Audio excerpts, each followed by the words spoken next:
Earmarks, mechanisms used by congressional lawmakers to pay for a project, usually to benefit his or her constituents.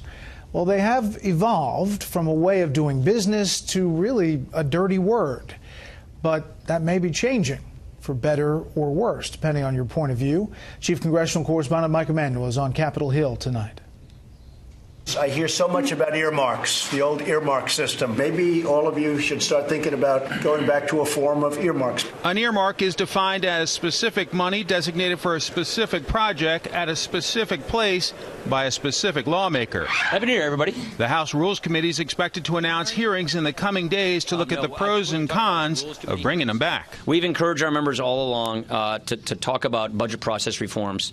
Many of us have opinions on this issue, but I want our members to have conversations. What we're asking for is a chance to vet ideas and to take the things that we think that are best and make a recommendation to the Republican conference. I stand opposed to this legislation because spreading pork around to secure enough votes to pass this turkey is wrong. John Boehner led a crusade against earmarks during his time in Congress. When Boehner was about to become Speaker, he declared war on them. I told my constituents in 1990 when they elected me that if they thought my job was to come to Washington and rob the public treasury on their behalf, they were voting for the wrong guy. The so-called bridge to nowhere in Alaska, price tag $320 million, became a symbol of fiscal irresponsibility in Congress. It made the term earmark toxic with the American people, and some mocked their colleagues for wanting to bring home the bacon for their constituents. There are certain people who have grown up on pork.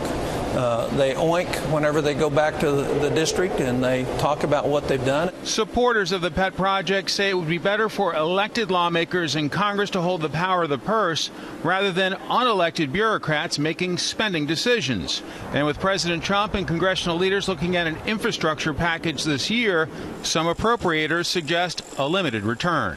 My proposal is to make sure these projects come from state or local government. They're done at subcommittee with the member's name attached. That does not increase spending and goes through the entire legislative process out in the sunshine. Critics suggest that would be a slippery slope, but clearly the president thinks that is a way to make the environment here on Capitol Hill less toxic. Brett? Mike Emanuel live on the Hill. Mike, thanks.